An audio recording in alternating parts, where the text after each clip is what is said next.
Call 1-800-747-FREE. That's 1-800-747-3733.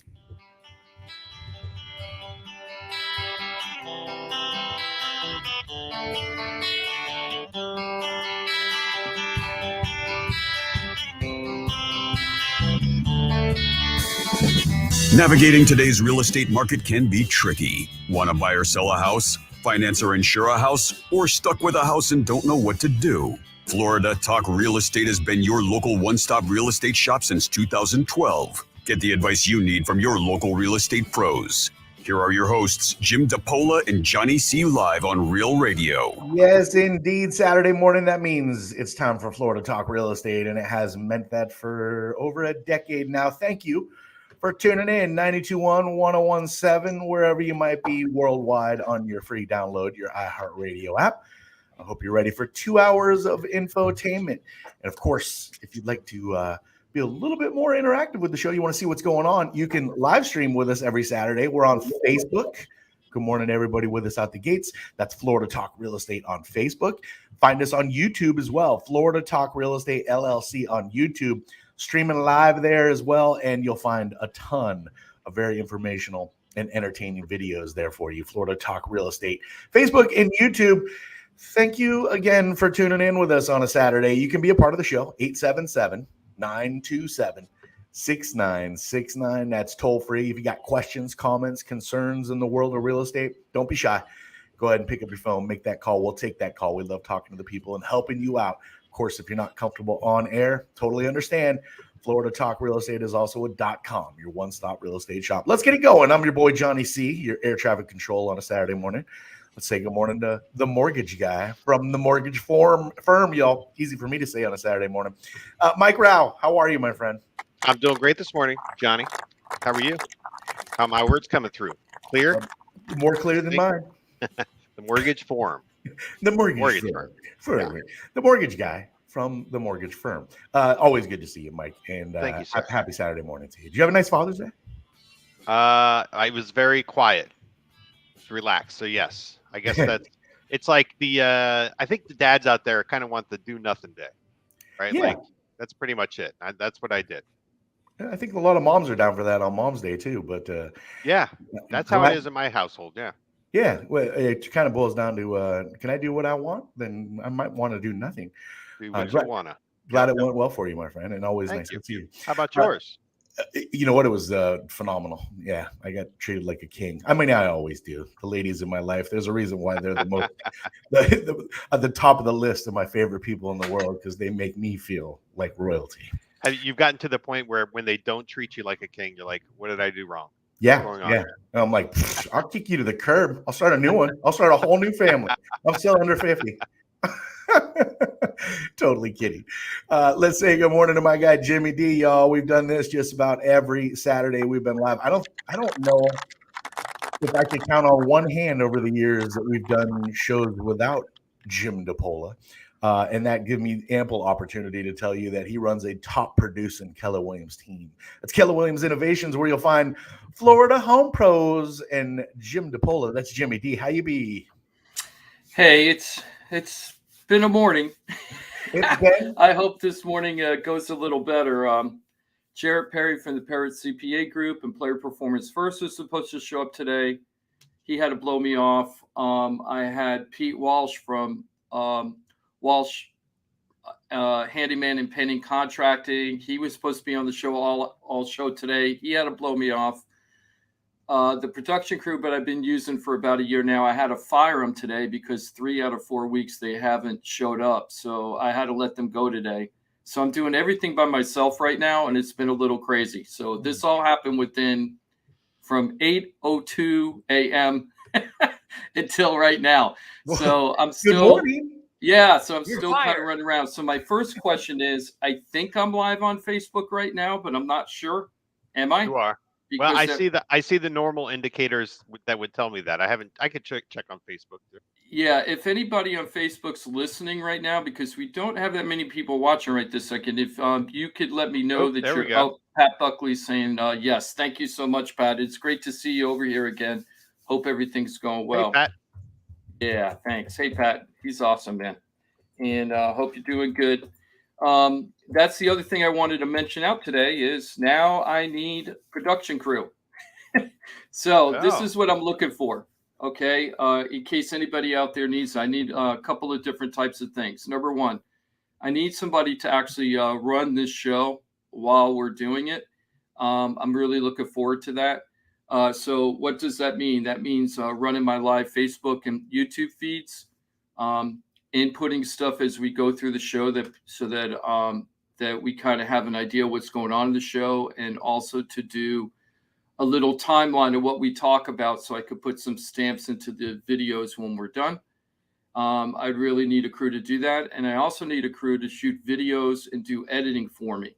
And then the third thing I need is somebody that will syndicate the videos on YouTube and Facebook and Instagram for me after the videos are created. So I need all those different specialties. I'm hoping I can get one group to do everything. That's what I'm hoping.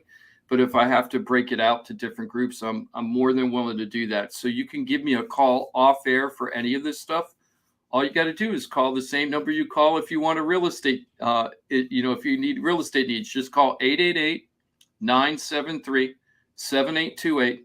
888-973-7828, just like it shows on Facebook and YouTube right now, hopefully. And reach out to me. I pay on time all the time. All I ask is that you show up on time and do the work that I ask you to do. And I make sure that I take care of you very well. So please give me a call if you're interested in any of those kind of things.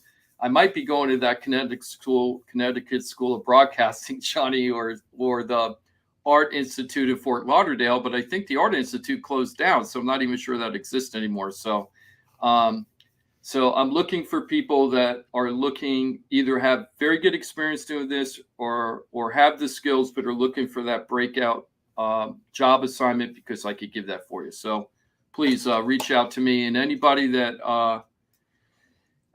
might have a friend that's not listening right now, go, oh, my niece can do that, or my nephew could do that, or my son could do that, or something like that. Give me a call. Let's sit down and talk and see if we can work it out. I know a guy that might be perfect. Okay, because I'm really looking, and I'm already talking to Jimothy about some of this stuff right now. You probably would get some calls, Jim, if you threw out a number. What's it, Pat? How many figures? Is it a 6-figure income? No, well, it could turn into a 6-figure income if this in US dollars channel, if this YouTube channel blew up. Yes, it could turn into a 6-figure number actually for the whole year. Now you're talking. Exactly, right? So there are YouTube channels out there right now that have less informative content that I have, and as far as what's really going on in the market, that are doing 10 times the amount of audience that we have right now on YouTube. So it wouldn't take that much for us just to get to that level. We were heading in that right direction late last year, and then I had a series of health issues with surgeries, and I had to slow down a little bit, and then the team fell apart when I wasn't around, the video team, and the whole thing turned into a mess. So it is what it is. And talking about offering jobs, Mike and Johnny, we're going to talk a little bit about that today. We're going to talk about the employment situation and why I think that figure is the figure that we really, as consumers and customers of buying things and selling things like houses and cars and all the other stuff you buy, I think that's going to be the real figure that's going to determine how bad this recession is going to be or how mild it's going to be. I'm not gloom and dooming it, but there's a lot of stuff going on with employment figures that people really aren't focusing on right now. What I'm seeing the national economists mostly focus on is rising inflation, of course. I'm seeing them talk about that a lot. They're talking about the housing market because the housing market is shifting right now across the country. We're going to talk about that today. And what else would you think that they're really focusing on when they're talking about cracks in the economy? I don't really hear them talking too much about the employment, because what everybody's saying right now, oh, employment's great. We only got 3.6% unemployment. I heard a little talk of we need a little more unemployment. Yes. to kind of Yes. control. I don't know if that's. I think it is controlling inflation, right? A little higher unemployment. I'm thinking to myself, geez, that's pretty cold. That's pretty cold. Those are people. I would think in general you want as many people working as possible. But I mean I get the point that they're making. They're basically saying it's a lot of pressure. Like, you know, if people are able to job hop and still make the same kind of money, and it drives inflation, right? People are just able to spend. That's it. They want to stop people from spending as best they can. Yeah. And it was so funny because last week we did the whole show without commercial interruption talking about, it wasn't doom and gloom, but you could if you caught certain portions of it, you might think of that way. And Johnny was saying, yeah, but listen, this is US Americans, like we spend, like we overspend, we rely on credit. And then after that show, I start hearing about the travel numbers and the airport, congestion, and just everyone going out and having that weekend. It was Father's Day weekend, right? And I'm like, holy cow, Johnny's right. Look at this. People are just doing their thing either because they can or because they want to. And have you priced airline tickets recently, Mike? I haven't.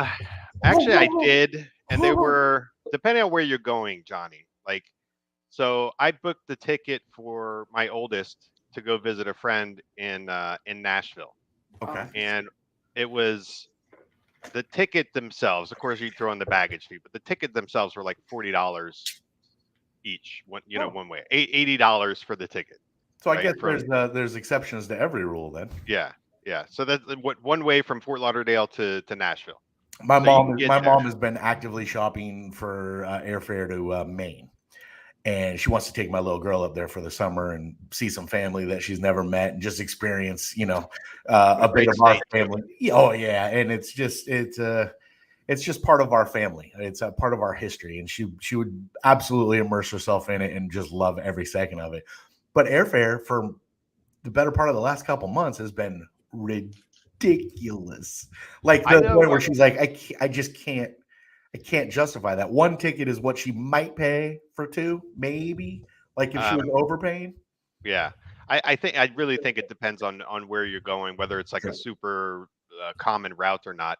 My Tiffany, she has this app that she uses to watch ticket prices and it recommends, like, should you book it now? Is it going to go up, or just hold off? It's going to go down. So maybe she could text me. She's probably listening. She could text me what the name of that app is that she uses.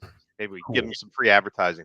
Yeah, very cool. You know what? You talk about employment, Jim, and one of the headlines that I've seen really, really common in the last probably 10 days, really in the last 7 days, it's picked up is, and it's only certain industries, like the tech industries, ones that's really getting hit right now, but jobs are being rescinded at the last hour, like the 12 hours. We're going to get people are literally quitting their jobs. They're giving their notice, and they're like days before they're like, oh, sorry, yeah, that job doesn't exist anymore. Or they're kicking the can a little bit. Oh, we'll start tomorrow. No, the next day. And then finally they're like, yeah, sorry.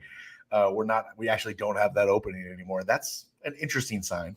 That's funny, Johnny. You're very well read, because there's a front page story of the Wall Street Journal earlier this week talking just about that. So we're going to talk a little bit more about that as the show progresses. First, I just want to kind of do a different kind of shout out first, just to start the show, which is with. Hold on, Jimmy, real quick. It's called Hopper.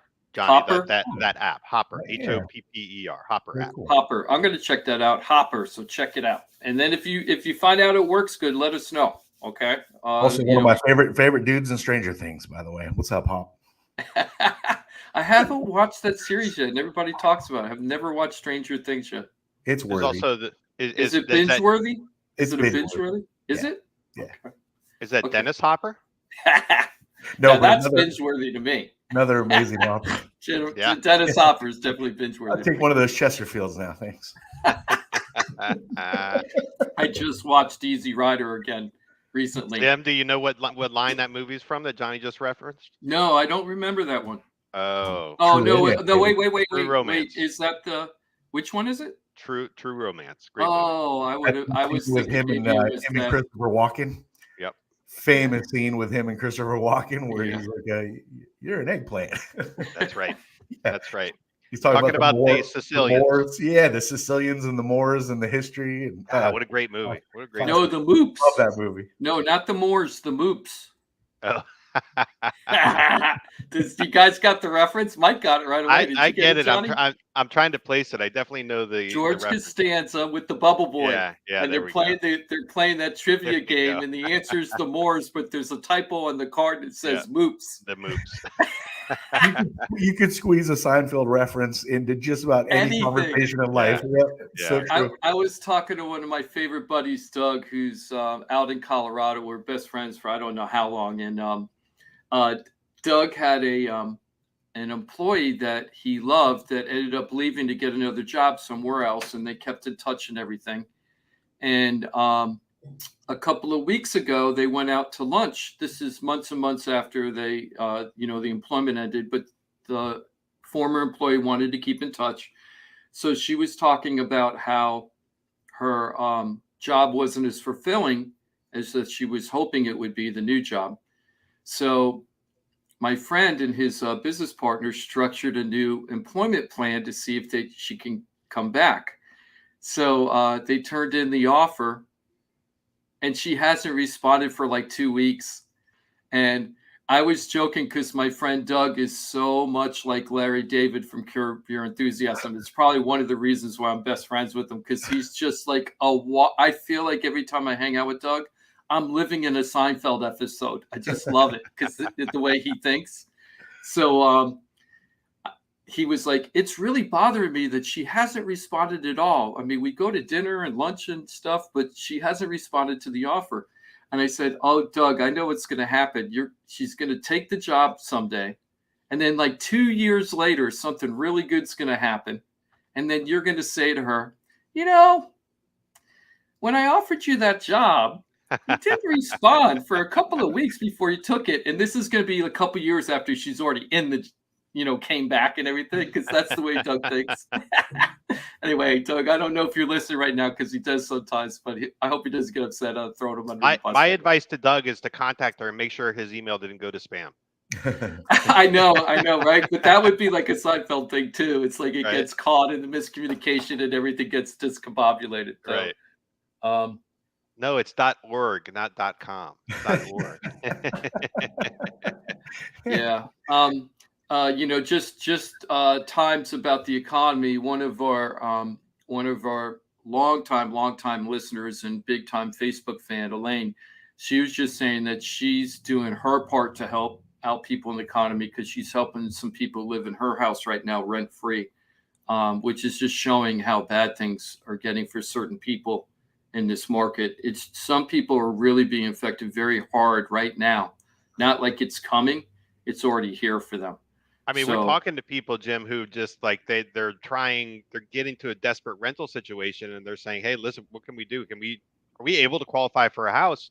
And of course, sometimes that's very last minute. And if it's depending on, your financial situation. Sometimes money is the biggest barrier to being able to buy a home, right? You need some money. Even with these down payment assistance programs, you still need some money, and you need money to move rental too, right? Oftentimes, don't you, Jim? You got to have first class security, stuff like that.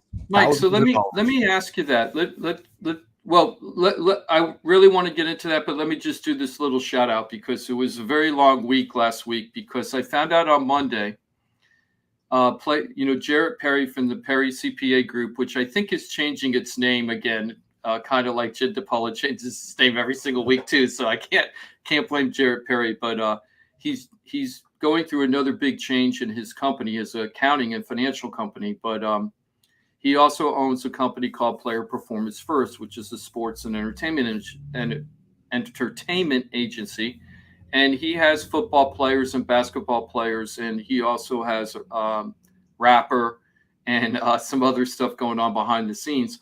But he just sponsored, along with Easy Sports Agency in Atlanta, a basketball player from Alabama Crimson Tide, Keon Ellis, who was up for the draft. And they asked me if I wanted to sponsor the NBA draft party in Orlando for Keon, because Keon's from Eustis, Florida. So next thing I know on Monday is I'm like, sure, I'll sponsor that party. And I booked the rooms.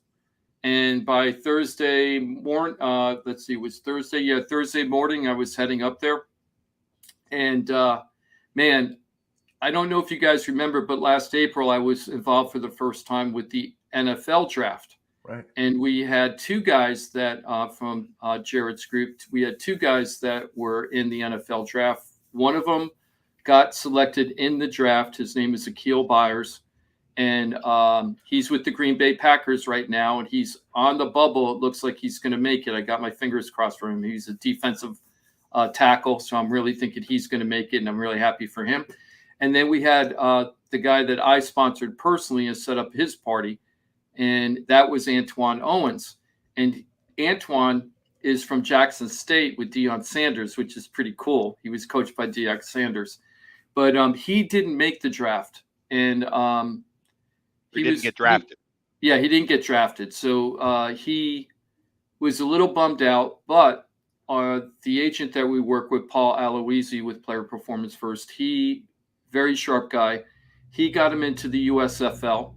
So he's with the United States Football League, and he's up with the Philadelphia Stars. Oh, they're in the playoffs. Hey, that's what I was just gonna say. How do you know this stuff, Johnny? You're like an. You said it last week, Jim. What I do. One day, we're gonna have to start a sports show, which is coming soon, right? We're gonna be coming soon on that. We're working on that behind the scenes. Yeah. Johnny, who do you do all your sports talk with these days? My dog. Yeah, no, my wife and daughter can tell you stats that you'll be like, what? Oh, you guys do it at home. You guys are talking sports at home. That's amazing. He doesn't shut up. well, we're working behind the scenes on a sports show. So all the Johnny C fans, we are working on it behind the scenes, and it's going to be coming. I can't tell you coming soon because I don't know when exactly. We have a big meeting in July. Johnny doesn't even know this, but we have a bunch of PPF people having a big meeting first week in July, and I think that's when we're going to get a real clear idea of what's going to happen there. So I'm excited about that. But what happened, getting back to the drafts, okay, so I'm not really a big sports guy. I enjoy it, but I'm not like obsessed with it. I'm obsessed with real estate. That's my passion, just like people are obsessed with sports. But the thing I learned about the NFL draft was there's only about 250 to 270 guys drafted every year, if I'm not mistaken. Is that about right, Johnny? Remember, the bench on each team is like, what, 11 or 12? So way less. NFL. The NFL? Yeah, about 250 to 280 roughly is somewhere in there is who gets drafted. Yeah, and, that feels high to me. But when you have 250 for sure. When you have all the compensatory picks and stuff, so yeah, you're in the ballpark. Yeah, 250. Let's just say 250. And I was saying back then when I learned that, I was like, wow, this is such an elite status just to be drafted, because only 250 guys in the whole country are going to get picked up.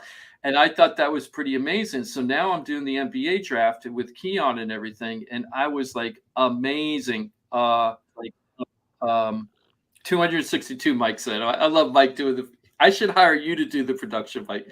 I happened to be sitting in front of a keyboard, So I was close. I said 250 to 280, so I was in there, right? Yep. So last draft was 262, and Antoine didn't make it, so he got into the USFL. Well, he has just been kicking butt over there, and the last game of the season before the playoffs, the other team was racing down the field to score, and if they scored, that was it, right? And what were they trying to score, Jim? I'm sorry, what? What were they trying to score? I guess a touchdown, right? A home run. That's right. Not a try. A home run. What are you guys talking about? How do you know USFL? So anyway, the other team was driving down the field to score. There was a fumble. The ball was bouncing all over the place. I got the video footage. We're going to put it together in a video soon as I find a new video group I could work with. And these guys. Yeah, so here's a hint. I got videos need to be created right now, and I got the B-roll, so just call me up and we can get it going. But anyway, Antoine picks up the ball and saves the day. He recovers the fumble. Game over. and they get into the championship. So they're in Wow. they're in the playoffs. So now they're in the playoffs now. And I think it starts this weekend, if I'm not mistaken, is the first game. Yeah, and but I think the Stars are playing the Generals out the gates, if I'm not mistaken. Are they? And I'm just really happy for Antoine because he's kicking butt. He's a really good kid, and that kid is so smart. He's still getting his master's degree. He already owns like 4 Airbnbs. He's like, I don't know if he's 24 yet. I think he's only 23 years old. Owns 4 Airbnbs, getting a master's degree, playing in the USFL, waiting for his big shot in the NFL. The guy's got his stuff together, so I'm really happy for him. But now with Keon, when I started learning about NBA drafts, as Mike just pointed out to me, which I do, Mike, only 58 players get drafted in the NFL. Way smaller. Now, normally it's 60, but 2 teams were penalized. So 2 teams were not allowed to be a part of the draft or didn't have draft picks, I should say. I guess they were still involved in the draft, but they didn't have draft picks. So think about elite of elite. Only 58 people get drafted in the NBA. And check this out. You're not just competing against college kids. You're also competing against anybody internationally and the G League. So it isn't just college kids. Like in the NFL, it's basically college kids from what I understand, right? It's just the college kids, and that's it pretty much for the draft, right? Pretty much. Yeah. So to try to get in to be one of the 58 people across the nation is pretty crazy. Now, Easy Sports Agency, which PPF was connected to for Keon Ellis, they had 2 other players. One of them got into the draft. J.D. Davis got into the draft. I can't remember the team. I feel so bad that I don't. Oh, he got in with the Celtics. He got in with Boston Celtics. So he got drafted. Keon didn't make the draft, and it said in the scouting reports that he was probably in the 50s. So he was right there on the bubble, but he didn't make it. But hours later, the sports agent Corey Markham, that works with Jared, and he owns Easy Sports Agency, got him a what's called a 2-way contract where he's guaranteed to be in the G League and play a certain amount in the NBA automatically guaranteed in his contract. Nice. So he got what's called a 2-way contract, and now he's with the Sacramento Kings. Nice. And then we have another guy through Corey, Darius Days, who got in with the San Antonio Spurs.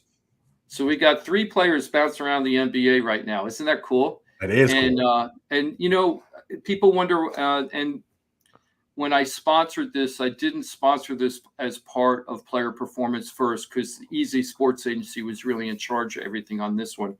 But I did sponsor it as the agent for Keller Williams Sports and Entertainment. Keller Williams Sports and Entertainment is an elite sports group. Keller Williams scoured 180,000 agents that work for Keller Williams across the nation, and I think 37 other countries, and vetted them. And anybody applied, they were vetted to see if they had the production, if they had the background, if they had the support staff needed to do a good job for all these entertainers and athletes. So I was there representing Keller Williams Sports and Entertainment. Now this group, you got drafted, Jim. Yeah, in a way I got drafted. Yeah, and then it was funny. I was talking to one of these kids at the event. There were about 100 people at the banquet I supported on Thursday up at the Marriott in Orlando. I didn't get my ticket, Johnny. Did you get yours to this I did party? not. No, let me tell you, they didn't even want. I wanted to bring 2 extra people with me. They wouldn't let me, and I sponsored the thing because they had so many people show up. It was so nice to see it. In fact, Keon's mother was there, and I interviewed Keon's mother, Mattia, and she was stunned at the amount of people that came out to support Keon. And one of the people that came out was a woman who she hadn't seen since elementary. The mom hadn't seen since they were in elementary school together. Oh, and wow. They kind of kept in touch over the years about their kids growing up and everything. So she came out just to support Keon on a special day. And the mom was just like amazed that she hasn't seen this woman. I mean, she's talked to her, but hadn't seen the woman since elementary school. Is that cool? That is cool. and everybody was so supportive and everything. And it was just a really great thing. And I wish, I'm sure Keon is really known as being, what do you call that, Johnny? You know this better than me. A D3 player, or is it a 3D player? I forget. So D3 would be if I'm strong defense that can throw the 3-pointers, right? Okay, so a totally different thing than I was thinking. D3 is normally the school you go to, right? Like if you're talking about a grading for a basketball player, then yeah, that makes sense to me. I'm not familiar with that. Yes, apparently, like the 5-way player different in baseball. Options for football, and they there's some teams believe in winging it, some believe in the run game or whatever.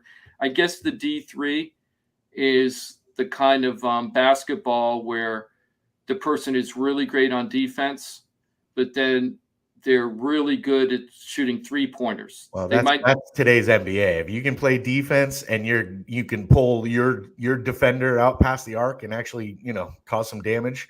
That's a big player in the NBA. Last year at Alabama, Keon had almost a 37% three-point percentage. 37% on the 3-pointers, which is pretty good, I think, right? 37% is pretty good, Johnny, right? Isn't that excellent? Yeah, absolutely. He's a threat. Yeah, and then he's very good on defense. So we're really looking forward to seeing what's going to happen with him. And let me tell you, these kids are so inspiring to me as an old fart, watching this stuff. And Keon, he was SEC Community Player of the Year because he supports his community so well in Alabama and Eustis, and he just believes in giving back to the community and everything. So I'm really looking forward to it. We're at 9:30 right now. Let's go ahead and take the break. On the flip side, we're going to talk a little bit more about the economy, and we're going to get going on that. Okay, perfect. And if you want to be a part of the show, if you have a question, comment, concern in the world of real estate or NBA draft, Jim DePola will field those calls as well. It's 877-927-6969, toll free. Jimothy will line you up and get you going. We take a quick break, and if you're there when we come back, we'll be more than happy to take that call if you make the call. Of course, if you're not comfortable on the air, but you need to reach out to one of these valuable team members, the one-stop real estate shop is FloridaTalkRealEstate.com, and you have access to the entire team. Pros.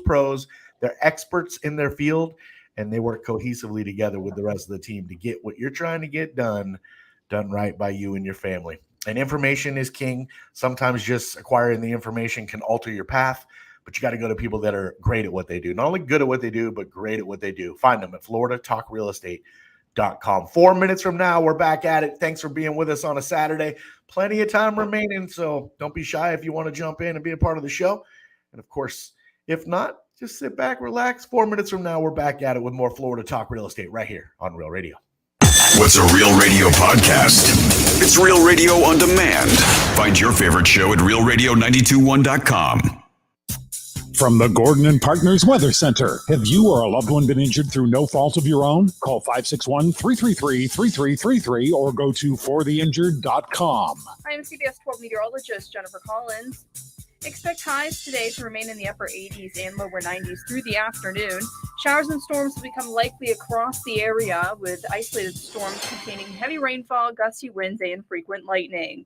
Lingering thunder shower for tonight, then partly cloudy with lows dropping down to the 70s. This report is sponsored by Churches. The smoke is back at Churches. Our $6 smokehouse chicken meal is a juicy half chicken served with mashed potatoes and a honey butter biscuit.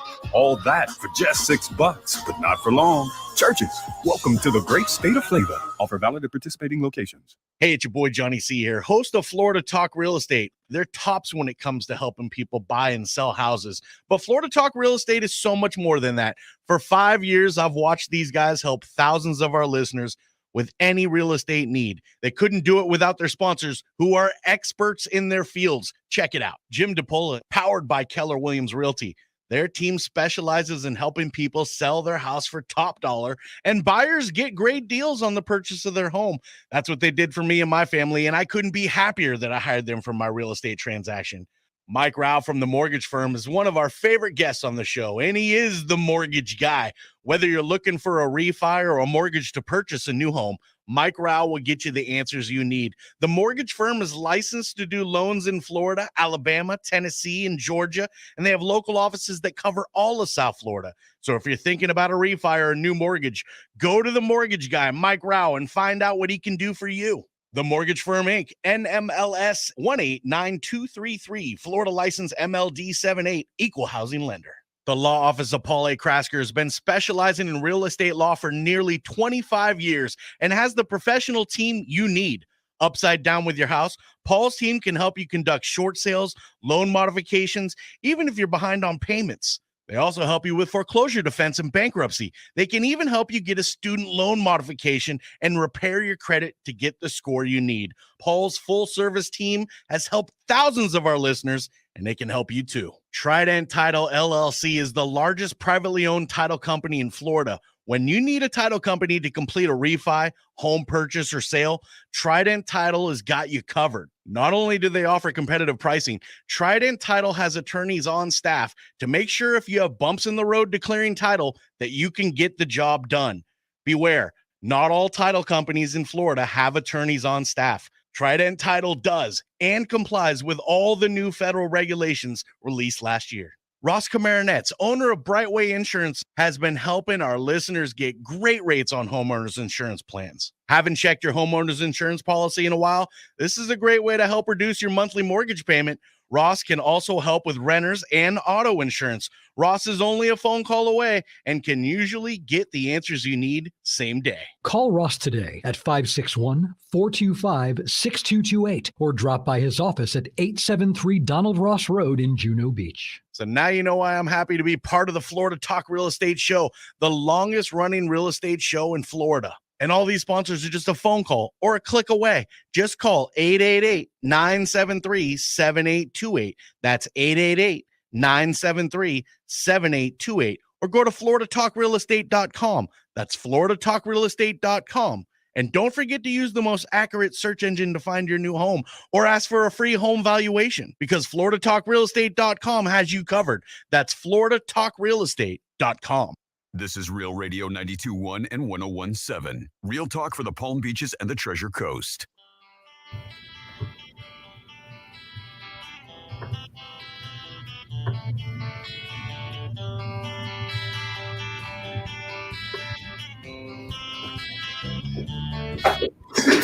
This is Florida Talk Real Estate with Jim DePola and Johnny C. Got a question for the show? Call us live at 1-877-927-6969. That's it. That's your toll-free number, 877-927-6969. If you got questions, comments, concerns in the world of real estate, don't be shy.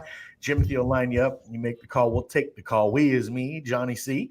I got Mike Rauch, the mortgage guy from the mortgage firm. Hello, Michael. Hey, Johnny. Nice to see you as always. Jimmy D's here too, y'all. That's Jim DePola with the Florida Home Pros over with Keller Williams Innovations. Jimmy D, how you be? Hey, I'm doing good, Johnny. Happy South Florida, everybody. It's a beautiful day out, man. The ocean was so flat today. It was. I think that's why Jared's playing hooky with me right now. That's I know what he I was just thinking. Yeah, he's probably out there on the boat. God bless him. Hope he catches lots of stuff. We have a lot of stuff to talk about. The monthly reports came out this month about what's happening in the real estate market. We're going to go over that a little bit. But before that, let's just go ahead and talk about property insurance woes because everybody has got property insurance problems, it seems like lately. And we just took another hit. Oh, by the way, didn't even think about this. Isn't today the day? Today's the day because I just gave the donation to Ross. I think Ross is out right now. Hot Ross from Brightway Insurance, Ross Camaronets, owner of the Brightway Insurance branch. Ross. Ross. I think he's right now paddleboarding from Bimini to Lake Worth, the Lake Worth Pier. And isn't it this week? Why are you guys shaking your heads? Isn't it today? I'm looking. I don't know. I think it's today. And I think he's going to be landing on the beach right about the time that we end the show if everything went well last night. Because he started, I think, late last night on a boat from Bimini, paddleboarding. Yes, I said that right. Paddleboarding from Bimini to Lake Worth Pier. Why anybody thinks that's a good idea, I don't know. But God bless Ross, and it's for the Cystic Fibrosis Foundation to find a cure for cystic fibrosis. So I gave my donation today. If you're interested in supporting Ross, even if it's just $5, who cares? Any support Ross would really appreciate. Just go to our Florida Talk Real Estate page. I just put a couple of posts out on that. It would be really great if you could support Ross. How many months has Ross been working out in order for this event to happen? He's put so much time into this. So thank you, Ross, for everything you do to support the community. And everybody involved. Thank you all for your selflessness for sure. But yeah, awesome to see how Ross dove into this and was like, I'm going to do this. And I remember when he brought it up, we're like, oh, do you paddleboard? He's like, no. Yeah, I think I asked him on air right when he said he was going to do this. I go, what's the farthest you've ever paddleboarded in your life? And I think he said like 2 miles. Something like that. Right now he's doing 81 in the ocean at night. I just don't even get the whole thing. But, God bless him. And I hope he's safe and everything's going well right now and that he's on the home stretch and maybe he could see the coastline from now. Maybe he could actually see the coast at this point. Who knows? It's got to be promising. That would be an amazing feeling, I imagine. You're finally like, I see land. What do they call? Land ho. Yeah. So I hope everything's going well with him. I'm sure that he's well cared for. Now, when he gets back from this trip, what he's going to find out is that a Leon County Circuit Judge just declared that Southern Fidelity Insurance Company is broke. It's insolvent, and they're allowing that Southern Fidelity Insurance Company to cancel all their homeowners insurance policies in Florida. About 78,000 people are being notified that they don't have insurance anymore with Southern Fidelity, and they got to get new insurance. I don't even remember how many companies this is that went bankrupt at this point or pulled out of Florida. I think we're up to 6 or 7 before this one. And I think there had only been 3 in 8 years before this. I think we were at 7 before the company I was with folded. Yeah. So who knows how many companies? We don't really, it's very, very difficult to insure in Florida. We all got to pray very, very hard. Even if you don't believe in praying, you got to pray anyway. Cross your fingers, cross your toes, cross your eyes, cross whatever you have to do to pray that we don't have any hurricanes that hit this area this year, because we've got to fix our insurance problem before we have another big one come. Because if we don't, oh my gosh, this is not going to be good for anybody. Well, yeah, because Citizens carrying like everybody now, it feels like, right? Even though that's a bit of an exaggeration, but they are. And if they get hammered, like we get hammered and they get hammered, then everybody with Citizens gets that, 40% assessment or something like that, right? If they get so far into their reserves, then everybody that's like, well, at least we're good with Citizens now. Then you get a 40% pop after the changes you went through. Yeah. And I don't think you're going to be able to say, I don't want that. I'll just move on to a new company. I think you're going to be stuck with that bill. I don't know, because we've never been through that before. I hope it doesn't happen. But nothing about all these companies going insolvent is an indicator that we're going to have a ton of options. Yeah, I know, right? I think Ross has been saying for the past year at least, his Citizens portfolio has ballooned. So obviously that's got to be happening, statewide, and we're seeing it. All the other carriers are, having to cancel mid policy term. I remember way back here, my grandparents talk about, they lived in Albuquerque for many years, and they had their policy canceled. That was like big news. It kind of went around like, holy cow, they had a claim and now their policy is getting canceled because they became too high of a risk. And now it's just like, hey, we're going bankrupt. We can't insure policies anymore. So I'm sure there's plenty of people listening right now, whether they're on the radio, on the app, on Facebook, streaming with us. That's Florida Talk Real Estate on Facebook or YouTube.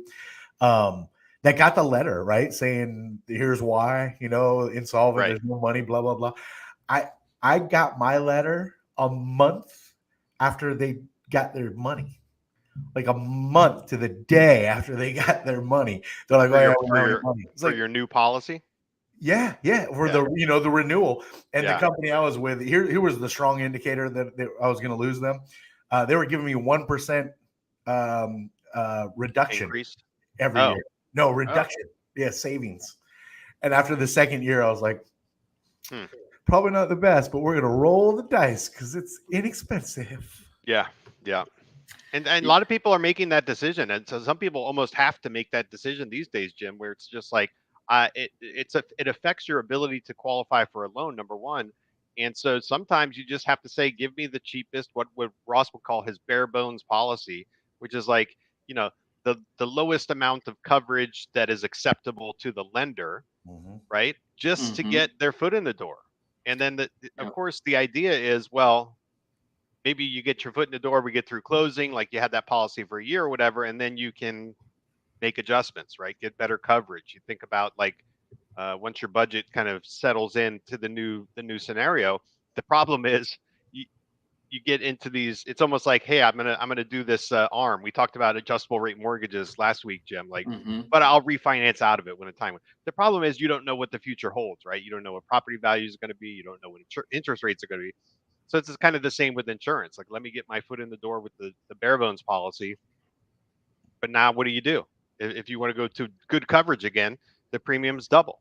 How can you sustain that? Even your bare bones coverage has probably increased over the years. So it's I don't know what you started saying it, Mike. Imagine what the bare bones 5 years ago for a home, if you're buying right now versus bare bones today. That has got to be double, probably. Well, the article that I just pulled off of about this company going bankrupt, it was an article. I'm sorry. I mean, at least a 50% pop. I mean, I don't even know what. I'm sorry, I don't know. Oh, I don't know the name of the news agency, but what they said is today the average. I thought this is kind of interesting fact, if it's true or not. According to insurance.com, the average premium for homeowners insurance policy in Florida right now is $3,600 with $1,000 deductible on a home valued at $300,000.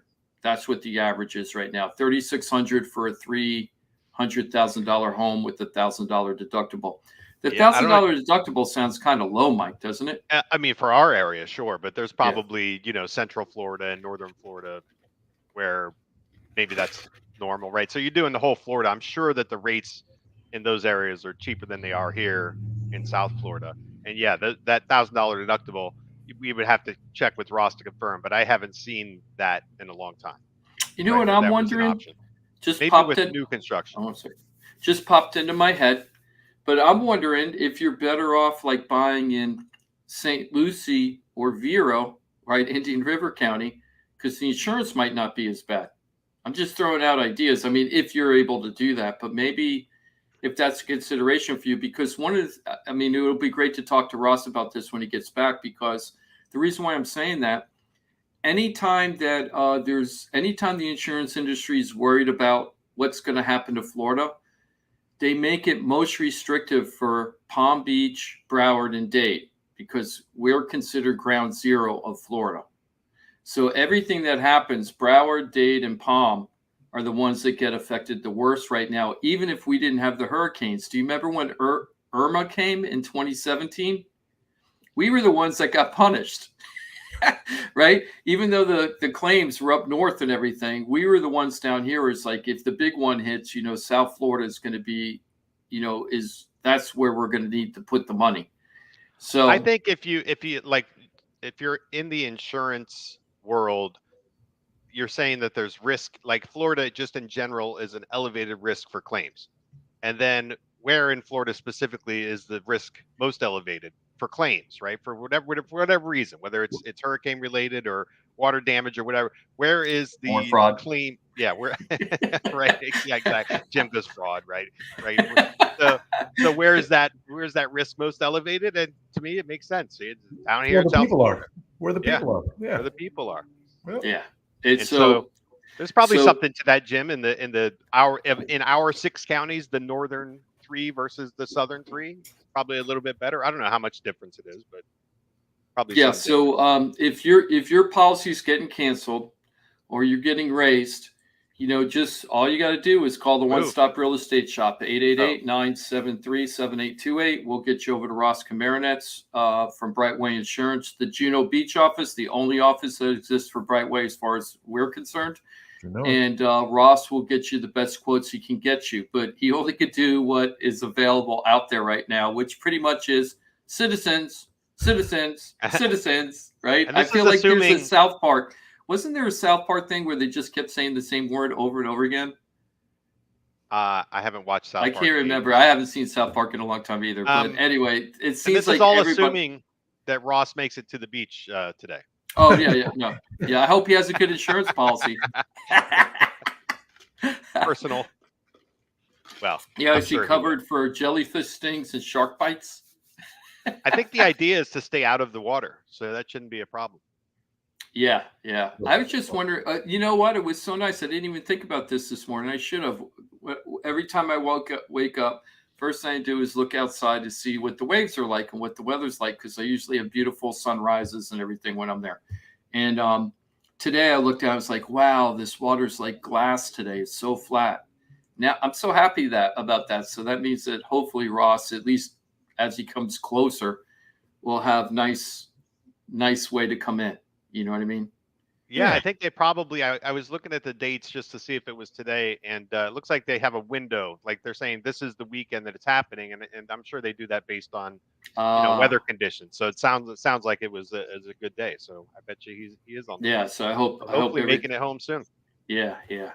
And let's just talk a little bit about the economy, and then when we flip on the after the 10 o'clock hour, what we're going to do is start getting into the stats, right? The monthly stats, because that's really, we're starting to see some stuff just like I predicted last week. We're actually starting to see it in the report that's coming out this week, but not everything I predicted was correct. There were some things there were a couple things in there that I didn't expect to see, or I kind of expected, but was a little surprised about. So we're going to talk about that too. But first, let's just talk about the economy.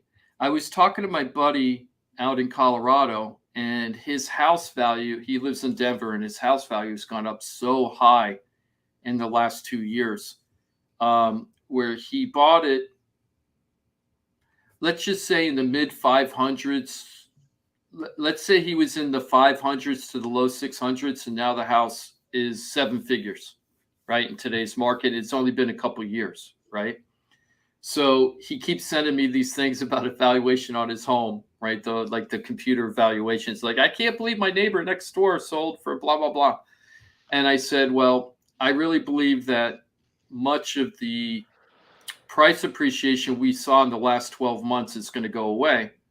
In my opinion, that's what I think is going to happen. We're going to see price valuation drops. I don't want to say price drops, and I know it's coming, but it isn't here yet. We're going to get into that. But one of the signs I'm saying is, if you really want to know what the long-term economy is going to do, like about this recession, everybody pretty much agrees that we're going to have a recession, except the most like Pollyanna-ish kind of people that just want to, like the president of the United States, right? He says that we're not going to have a recession, but all presidents are supposed to say that, whether they're red or blue.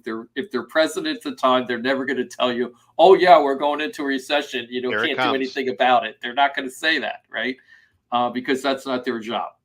But what I think is going to happen though is everybody's so focused on inflation and the rising costs, everything, gasoline, that kind of stuff. What I think really is going to determine how bad this recession is going to be layoffs, okay, unemployment. And last week I went through the doom and gloom of mortgage companies that are laying people off, real estate companies that are laying people off, title companies that are laying people off, and things like that. So today in the morning, just for the heck of it, I typed in layoffs and news, okay, into Google. And okay, so let me just read some of the headlines. Bitpanda, whatever the heck that is, Bitpanda announces layoffs, citing no compromise on product quality. Netflix begins second round of layoffs, right? Recruiters say the tech job market is still red hot despite isolated layoffs and cautious words from execs. Startup layoffs, the art of reinvention. Let me see. JP Morgan initiates mass layoffs, reorganizing 1,000 employees possibly gone. Latest news, Wells Fargo news, layoffs, hiring scrutiny, mortgage cutbacks. Esper, that Seattle startup Esper, cutting 12% of its staff. Okay. Crypto companies, I don't even want to go into it, but all the crypto companies, they're laying off people like crazy. We're starting to see layoffs now. Johnny mentioned that people are actually getting jobs that aren't real jobs anymore. The jobs are being rescinded. The job offers that they've gotten, the employees have gotten, have been rescinded, right, Johnny? That's what you were talking about? Oh, yeah. The Wall Street Journal came out with a report this week talking about how all these young 20-something kids were offered jobs in all these different industries. And now the companies are calling back, hey, you know that job we want you to start in about 2 weeks? Never mind. Don't worry about it. Never mind. We don't need you anymore.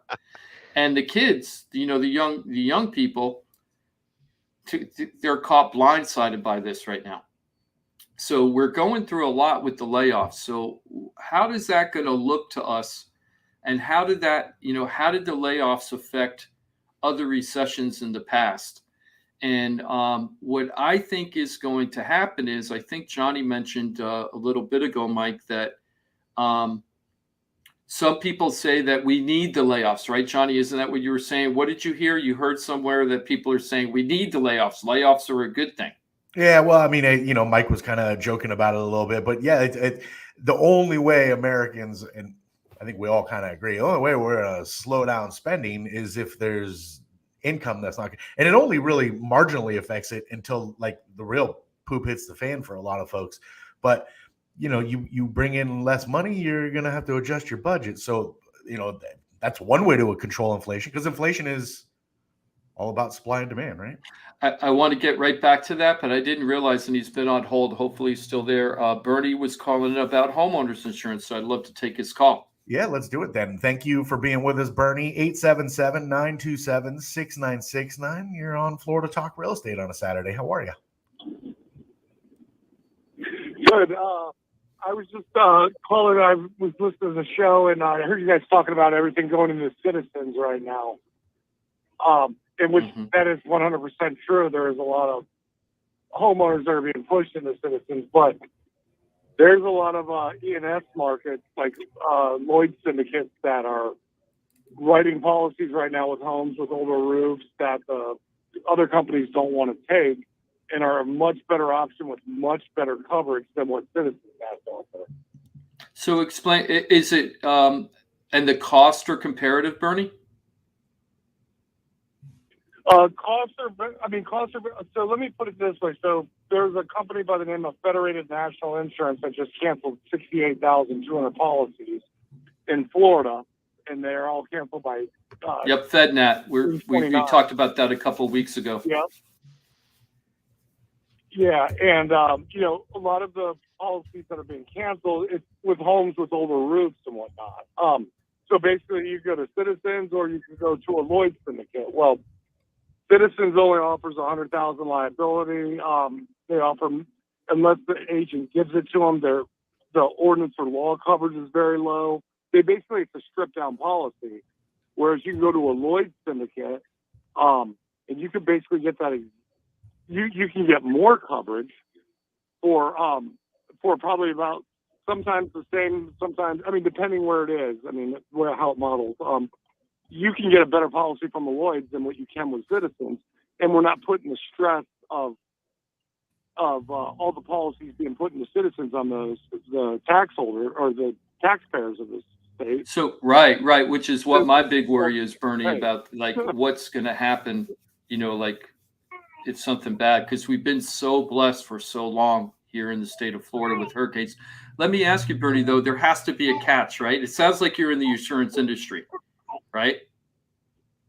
I am. Yeah. No problem. So thank you for calling. We always like to hear other people's perspectives. So Is there any catch to that? Why wouldn't people always go to the Lloyd's one right now then? Why would anybody go anywhere else? Is there something that makes it a little more risky or something like that? Well, no, and that's a very valid and very good question. So Lloyd's is what they call an E&S, which is a surplus lines carrier, whereas Citizens or Universal Property and Casualty or Tower Hill, those are what they call admitted carriers of the state, and they're backed by the state of Florida, meaning that if they go under, the state of Florida picks up, and it's what's called FIGA, the Florida Insurance Guarantee Association. They will come up and help to pay a claim if the carrier went underneath. That's what's happening with the company that we just talked about.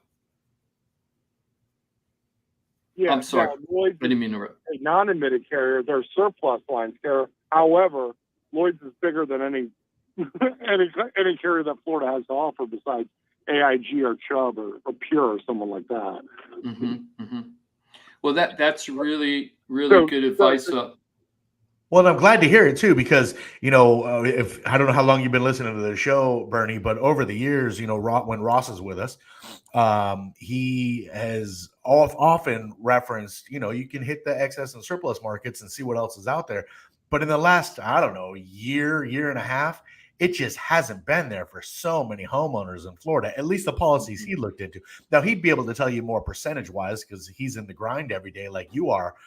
But I think, it's a nice option, but not really a predominant option for so many homeowners, is it? Or am I wrong? Well, depending on which broker that you have and which syndicate of Lloyd's you can have, it is a very, very good option for a lot of people. Because again, you're not getting basically Citizens is giving you a stripped down policy. Right. So you could have, they're going to limit you to $10,000 on a water claim.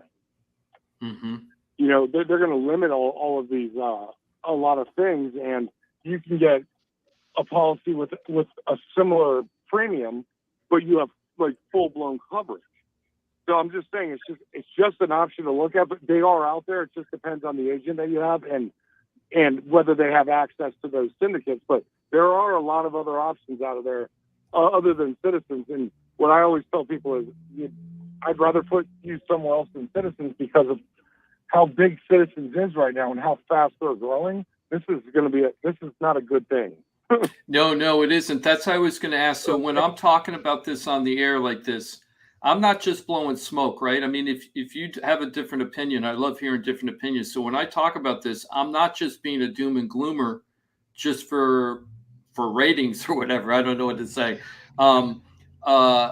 The stuff I'm talking about are real concerns, right? And if you don't agree with me, don't agree with me. But oh no, I agree with you. They are real concerns, and there's a real bad concern coming with Citizens right now. And it's just like if we get hit with a really big storm, it's gonna stress on them. And so to place risk in other areas is that because the people that live in Florida are the ones who are going to end up paying for that. And so it's like the National Flood Insurance Program. They're $24 billion in debt right now. Now they're finally allowing private flood markets to come in and take some of the stress off of them. And sometimes the private flood market is much better than what the NFIP will offer. So it's just one of those things where the only thing I'm just saying is there are other options out there, and sometimes they're not bad. Sometimes they're even better. But we also have to look at Floridians as not wanting to put too much stress on our homeowners insurance market right now is in a hurricane. I know you're right. We're experiencing an insurance hurricane right now. The reality is that we're in an era right now where people are interested in the least expensive coverage they can get. That's where we're at. Nobody's like, I want to make sure I'm covered to the max. Nothing's 100%.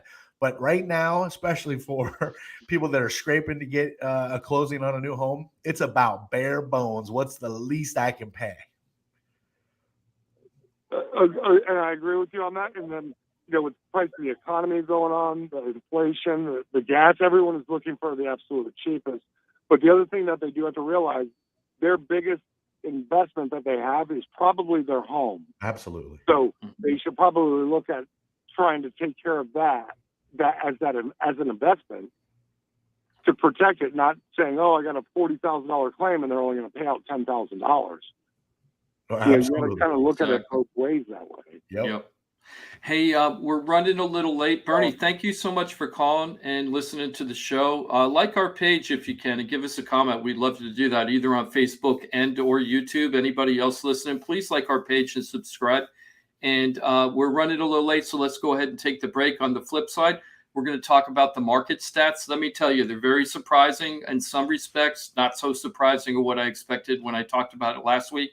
We're going to get into it all now. Beautiful. Thank you again, Bernie, for the phone call. And thanks for tuning in. Go ahead, buddy. He said thanks. I think he went off. All right. I didn't even realize he was still there. Thank you for being there, and you're welcome to join the program as well. 877-927-6969.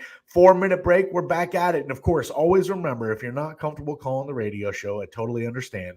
You can always go to floridatalkrealestate.com. It's your one-stop real estate shop. And right there, you'll also find the hotline. You can call it 24 hours a day, 7 days a week. It'll be answered by a live body, an actual person. It's phenomenal. You're like, whoa, I don't have to do any prompts or anything. Nope. 877, no, that's not it. It's 888-973-7828. The hotline, like I said, you'll find it at floridatalkrealestate.com. 4 minutes from now, we're back at it. Great to have you with us every Saturday. Florida Talk Real Estate right now on Real Radio. No one gives a big warm hug like us when you need it. Come on, get in here. Tell your smart device to play Real Radio 92.1 on iHeartRadio. What? Hey, it's your boy Johnny C here, host of Florida Talk Real Estate. They're tops when it comes to helping people buy and sell houses. But Florida Talk Real Estate is so much more than that. For 5 years, I've watched these guys help thousands of our listeners with any real estate need. They couldn't do it without their sponsors, who are experts in their fields. Check it out. Jim DePola, powered by Keller Williams Realty. Their team specializes in helping people sell their house for top dollar, and buyers get great deals on the purchase of their home. That's what they did for me and my family, and I couldn't be happier that I hired them for my real estate transaction.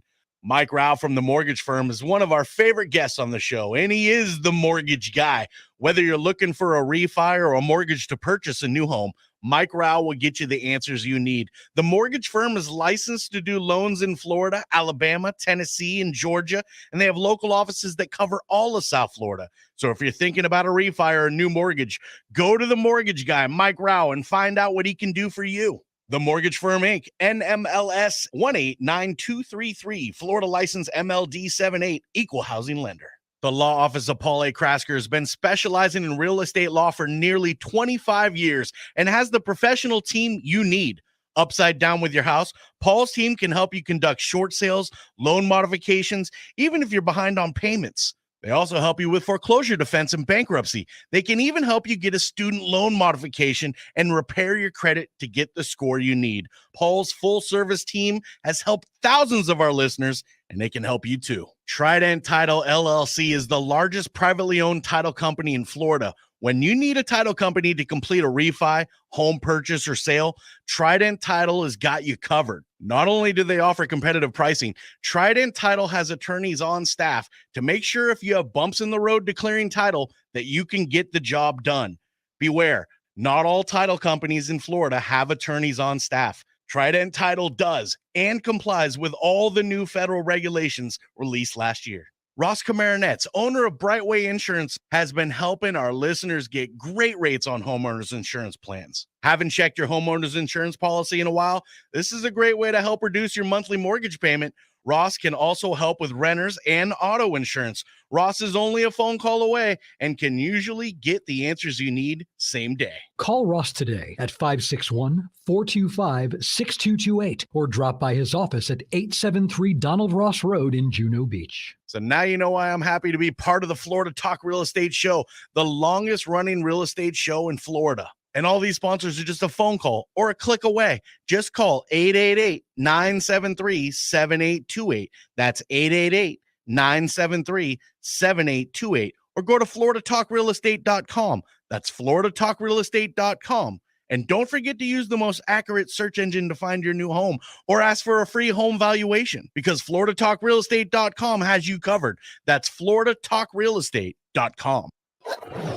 This is WZZR FM, West Palm Beach, Real Radio 92.1, powered by the law offices of Anajar and Levine Accident Attorneys. Been in an accident? Call 1-800-747-FREE. That's 1-800-747-3733.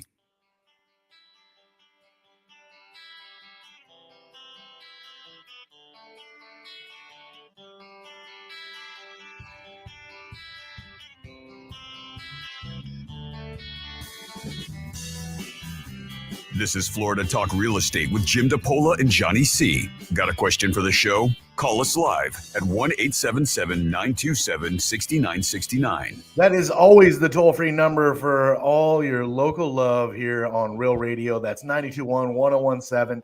And if you're listening wherever you might be on your free download, your iHeartRadio app, thanks for making us a part of your Saturday morning. We also stream live every Saturday morning for your 2 hours of infotainment. We go on Facebook and YouTube. Live, Florida Talk Real Estate on Facebook. That's Florida Talk Real Estate LLC on YouTube, where you'll also find a ton of chunk videos, a bunch more infotainment to consume. Thank you very much for being with us. And again, that toll-free number, the Real Radio way, is 877-927-6969. If you have a question, comment, concern, we got about 50 minutes remaining for you on this Saturday. Johnny C, well, that's me. The one answering your phone, that's our producer extraordinaire, Jimothy. Jimothy, how are you, my brother? By the way, I haven't heard your voice on this show in a minute or two. Well, doing mighty fine, Johnny. It's always a pleasure to be with the whole gang here at Florida Talk Real Estate. That's my man. Of course, he'll be sticking around and doing the locker room with Greek and Joe, following us every Saturday here on Real Radio. Always good to hear you on the radio, Jimothy. Of course, great to hear Mike Rauch, the mortgage guy from the mortgage firm. Hello, Michael. Hey there, Johnny. Johnny C. How are you? Pretty damn all right. You know, enjoying a little coffee. Pretty damn okay. Yeah. I got very little to complain about, man. My health's pretty decent. I got good people in my life. I'm making radio on a Saturday with people that I like. You know, things are good. I'm going to go see the new Jurassic Park this afternoon. I saw. Oh, are you? Wait, what do you mean new Jurassic Park? Does a new Jurassic Park movie come out? Yeah. It's about dinosaurs, Jim. That's so dope. I didn't know there was a new Jurassic Park. I'm still dealing with Maverick. Top Gun. I've seen both of those. Oh, you've seen both already? Dragging me to movies almost every weekend now. Nice. But yeah, I saw both. I love the Jurassic franchise. And look, I think, you know, some people get a little bummed out. They're like, oh, it's kind of expected. Like, there's just no surprises. Yeah, it's a dinosaur movie. Like, come on. You got to understand. Of course, the dinosaurs are only going to eat the bad guys. The good guys always live. Like, it's just kind of the way it works. Embrace it for what it is. Awesome entertainment. You know what I learned from Jurassic Park? Bad guys taste better than good guys. Yeah. Are you about to blow my mind, Mike? Is this one not? I didn't want to spoil it for you, but would you be surprised if the humans go extinct at the end of this one? No, because dinosaurs are free in the world. We are low on the totem pole. Can you imagine, for anybody that knows Jurassic Park, when I reference Blue, I'm talking about a velociraptor who was trained, right? So one of the last things we see in the last movie is Blue, like, about to run into a neighborhood. All right, so just imagine one velociraptor running free in your neighborhood. Life would change. I don't know. Out where I live, people are pretty heavily armed, so I don't know how long Blue would make it out here. Well, and I have so many 12 gauge shells, but Blue's pretty badass. I don't know. There's lots of big wheeled trucks out here that I think could take out a velociraptor. True, I got you. Just slam into them. And as always happens in Jurassic Park, if the guns and the four-wheelers don't save you, the T-Rex will save the day at the end. Yeah. Always. Well, you're going to get some T-Rex in this one, Johnny. Yeah. Yeah. Looking forward to it. Jimmy D's with us every Saturday. That's Jim DePola, Florida Home Pros. That's with Keller Williams Innovations, top producing Keller Williams team. If you don't know, now you know. Jimmy D, how you be? Thank you so much. I just want to wrap up the unemployment thing I was talking about with the layoffs, what that meant, because I didn't explain what exactly it meant. So this is what I'm thinking, guys. It's like, look, some people are saying that we're going to have this soft recession landing, and it could happen. And I think a soft landing right now would be 8 months or less for the recession, right? To me, that would be a soft landing because we have the potential to do way less than 8 months. I think we've had, like, Johnny, you kind of remember this figure, something like 12 or 14 recessions in the last 20 years or something. What did they say? Every 5 years or something we go through It's recession? it's like a 5-year cycle, I think is how they And the average recession is about 8 months. And the last recession we had was during COVID, and we only had a 2-month recession at that point. And so we're going to get to Andy. I know you're calling about reverse mortgages. Mike's an expert about that. We're going to get to that. But my thing is about the unemployment is some people are saying that unemployment might be a good thing right now because our unemployment rate is so low. And there's some truth to that. Healthy unemployment rate before COVID was about 4.5%. That was a healthy rate. Some people don't realize that unemployment is a good thing to a certain extent until it becomes a bad thing. So what does that mean? That means you need to have some unemployment so there can be movement for employees and employers for moving around, that people can move to different jobs and everything and get raises and promotions and move from one job to another job, things like that. So you need to have some unemployment to keep that going. But the thing I'm more concerned about is that I think the people that are hoping for the soft landing, as they see the unemployment rates start rising, which they will, okay, they're going to start saying, oh, it's no big deal. We need this. We need this. But I feel like it's going to potentially be the snowball going down the hill. So at first, you're happy that you're getting a bigger snowball to throw, if you will. But at some point, the snowball becomes, holy smokes, this thing's going to roll me over and it's going to go past. So that's what we have to kind of keep a lookout for, the unemployment. The higher the unemployment gets, the more likely we're going to go into a very severe recession compared to a lighter recession. So keep an eye out on that. And you have to remember, Jim, the bigger you make that bottom section of your snowman, the bigger the upper pieces have to be, and you have to lift them up there. So you got to keep that in mind. Yes, it's very important, or it'll topple over, and you don't want your snowman to topple over. You just can't lift the head if the head is too big. Exactly. Yeah. Don't forget to put the hat on it. Jim, are you watching? I saw a headline. Are you watching the price of copper globally? Apparently, that's an indicator of a I didn't catch that. Worldwide economic situation. Less use of copper right now, less demand for it. Yeah, less. So price drop would be less demand. I guess less demand because less needed for, I don't know what the main use of, I guess it's got to be wiring, was probably the primary use of copper. I guess plumbing, wiring, electrical, circuit board. Yep. And also the other thing that we're seeing is certain manufacturing companies are saying that they actually have too much supplies now, so they need to produce less. And when that happens, what do the manufacturing companies do when they don't need to produce less? They start laying people off, right? We haven't seen that yet, but that might be coming soon. Well, there's always like a quick overreaction. So when we picked up so many overstaffed, because they're like, whoa, we're going crazy. So it's a quick overreaction and trying to settle in with what you have to see if you can adjust to the new demand. And then there's always a quick overreaction to the other side too, where they settle in to be like, oh, this is kind of where we need to be to operate. So I think we're dealing with the fluff right now. And remember, unemployment is always off. If you're not getting an unemployment check, you are not being counted. And there's a ton of people. Yeah, but Johnny, I know that you've been saying that for quite a while, and I've agreed. Yeah, but it's always a fact. The statistics are never 100% accurate. Sure. They try to do it. Unemployment's higher than it seems. Yeah, but that's always the way it is. Right. So the thing is like you have to use some kind of basis, like the Freddie Mac report, right? The Freddie Mac report. Oh, by the way, didn't say it. Freddie Mac went from 578 to 581, Mike, I think. It only went up. Yeah. It only went up 0.03. It only went up 0.03 this week, so it flattened out. What we kind of predicted, the big hit was last week when they raised the Fed rates, and we had a little flattening this week. It doesn't mean it's going to stay that way. We had a little like a slight dip the end of May, and then of course the Fed did their thing, and I think like Johnny was just saying, there's an overreaction a little bit. I think there was a little bit of that in the rates, and then it settled down. It's almost part of this, Johnny, is just like headlines, right? So it's like what do they call it? Wag the dog, the tail is leading. So you get some of that, like which way the winds are blowing in the headlines, and then I like Jim's digging in and kind of looking at metrics and seeing what's really going on. Not what the talking heads are saying, but what's really happening.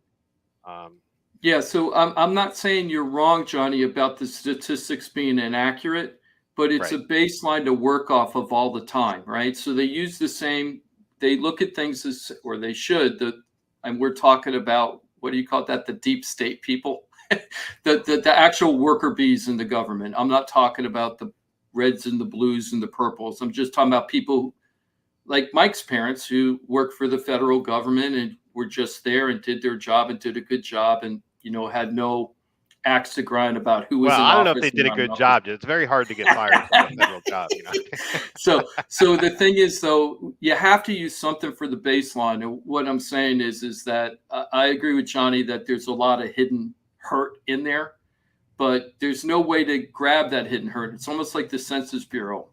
The Census Bureau is only as accurate as the people that respond to the Census Bureau. So it just kind of gives us a snapshot, but it's not really a picture. It's more like a sketch where somebody's like kind of interpreting what the picture looks like.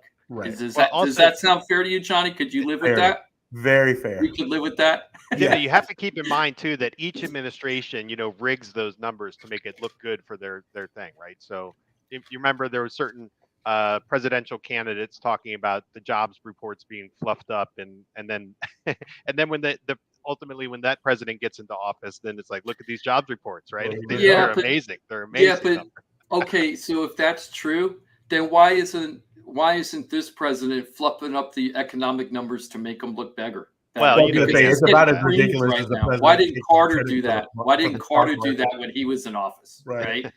Because the people in the feds, they just do their job every day. They don't care who president is or not, right? They're just in there to do their job.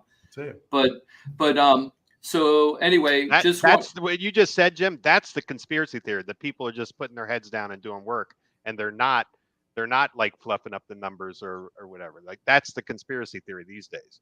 Right? Yeah. That people are just doing their job. No, they got an agenda. Everyone's got an agenda. Well, it's because they were so asleep at the wheel. It's tough. It's tough to look at it without a cynical eye when you're like, you've been asleep at the wheel for a couple of years. That second stimulus round right in 2021, I just felt like that was superfluous. Is that the right word? Superfluous? I think. I know how to spell it, but I'm not sure I know how to pronounce it. Superfluous. It sounds weird. Yeah. So, I just felt like that was kind of unneeded. People, of course, would take it, but I feel it was a little unneeded. And I rather would have seen them spend that money on rebuilding our infrastructure where we got something out of it, like for long-term wealth. I mean, long-term infrastructure, not wealth, but long-term infrastructure for our country. Our bridges aren't fall. Yeah, I'd like to have bridges that don't fall down. Yeah, right? Yeah. We just had infrastructure. Yeah, I mean, there's a bridge in Boca that's been.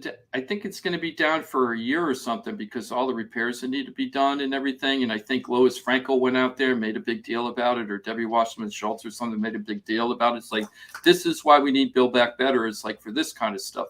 So I would have liked to have seen like them build our internet services, our bridges, our roads, our airports, do that and get some jobs, maybe some energy stuff for the long run, but just get our country back up and running again that way so that we're strong and have good infrastructure. I'd rather have seen them spent the money that way.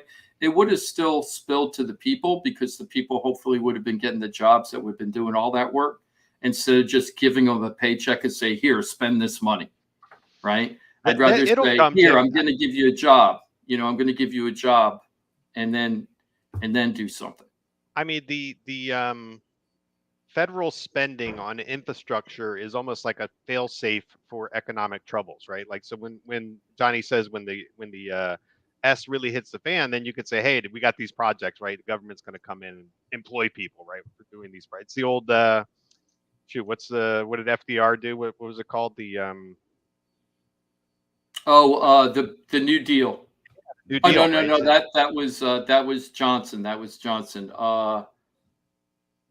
Was it? No, Johnson was no. I think FDR was the New Deal, and Johnson was great something or other. I can't remember. We better take this call. Yeah, we got about 6 minutes before the next break, so let's go ahead and take Andy's call, and then we're going to get into the stats the last half hour. And boy, do we have a lot to talk about. Perfect. Well, Andy, we thank you very much for your patience, and thank you for being with us on a Saturday. 877-927-6969. That's what Andy dialed. He's now on Florida Talk Real Estate here on Real Radio. How are you, Andy? I'm good. How about you guys? Good, man. Really Very good, Andy. Thanks for calling. How can we help you? I'm interested in. I got a paid off home. It's mortgage free, and I'm thinking about getting a reverse mortgage.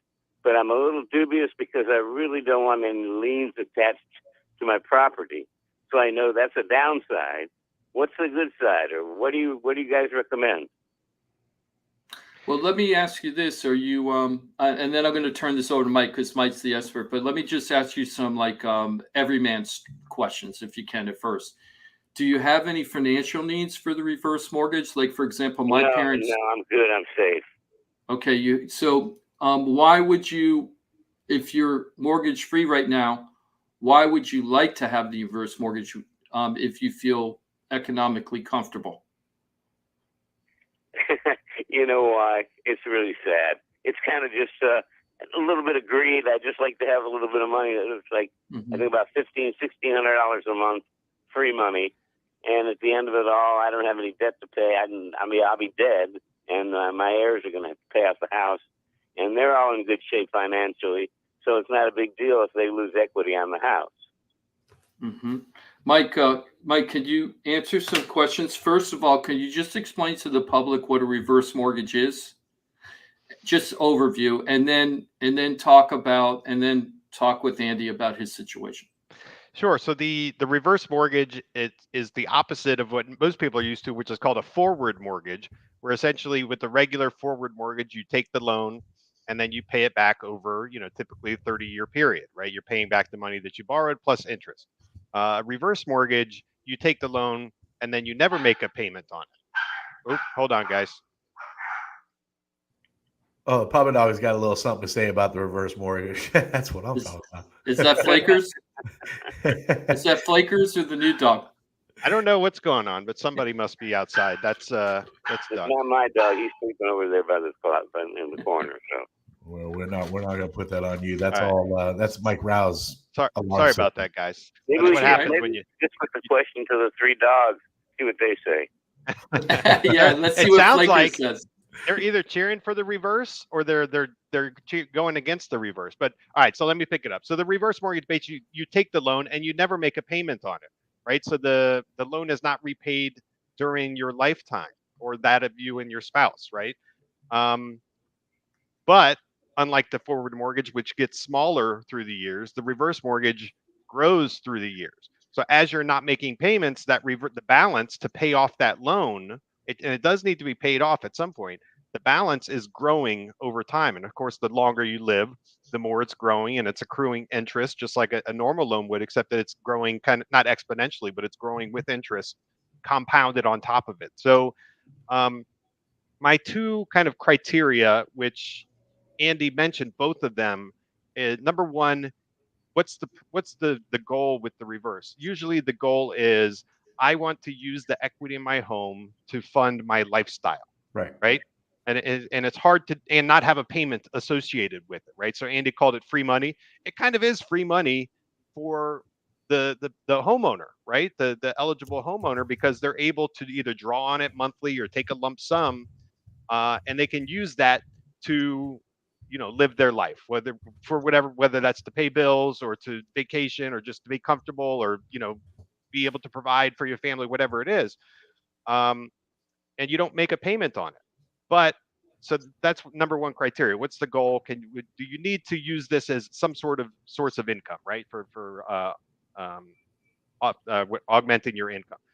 The second question is, does it matter? Do you need to leave this home to your estate in a positive equity position? Is that important to you, right? Do you have somebody who's planning on inheriting the home and they don't want to be forced kind of to sell it in order to satisfy that loan?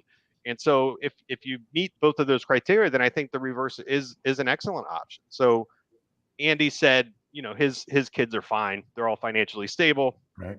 They're not really concerned about the disposition of the home when he passes. They'll sell it, and if there's equity, there's equity, and if there's not equity, they can short sell it, or they can short refinance it, or they can let it foreclose. I mean, all of those things would not have any impact on them economically. But if they're planning on inheriting a home with a positive equity position, then that's something you need to be thinking about. Mike, I have a question for Andy. In Andy's presence, if you will. Okay, so not to Andy, but to you. With my family, Andy, my family wanted the extra money for their lifestyle. They had equity in their home, so they did the reverse mortgage with Mike. But they were already making a mortgage payment before they went into the reverse mortgage. So where their savings were not making that mortgage payment anymore. Now they still had to pay for their taxes, their insurance, and their HOA. They're in an HOA. They had to pay that out of their pocket every month. That's an obligation to them, but they didn't have a mortgage payment. But with Andy's situation, Mike, he already doesn't have a mortgage payment. Right. So if he were to get a reverse mortgage, what happens? Do they start paying him?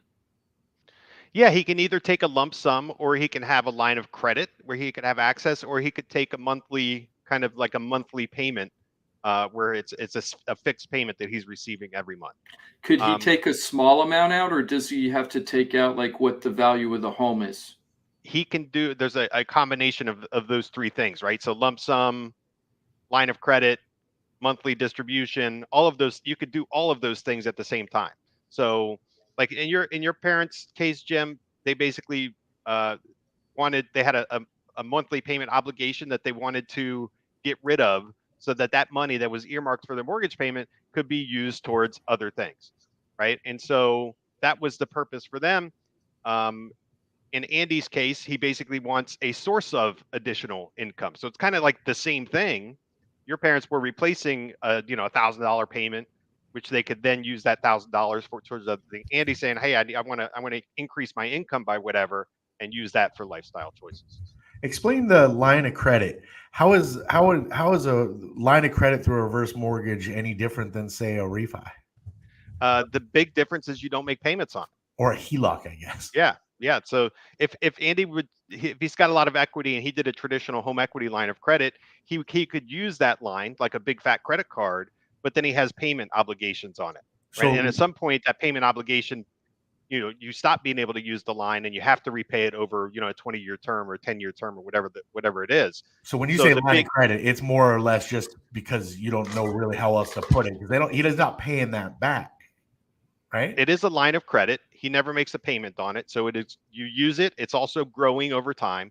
And then once the reverse mortgage holder and their spouse, assuming, it works for both, once they are both passed on or move out of the home, there is that to consider. At that point, the loan becomes repayable. So whether you took a lump sum or you slowly drew on that line over time, at some point that loan becomes due. And it's when both parties pass, or whoever right. The reverse mortgage holders are. Right. Andy, are you getting a feel about all this now? Yeah. As far as the line of credit is concerned, I'm not really interested in that. I've got some money to pay for any little thing that comes up. I'm just interested in the monthly distribution, but it's like $1,500 a month is what I was offered, and it goes on for like a long time. 10 years, so it comes down to like 24 years or something. But at 24 years from now, how's it going to have a lot of equity? Be able to pay it back, who my heirs will. But yeah, and that's be able to. And $1,500 a month going to be like in 30 years? Not much. Yeah, it's one of the things with the reverse is that, you know, it's an FHA product. So basically per the guidelines, you're only really allowed to tap into at the most about 50%. Let's just say 50. It depends on how much your life expectancy is or how old you are. But let's just say 50%.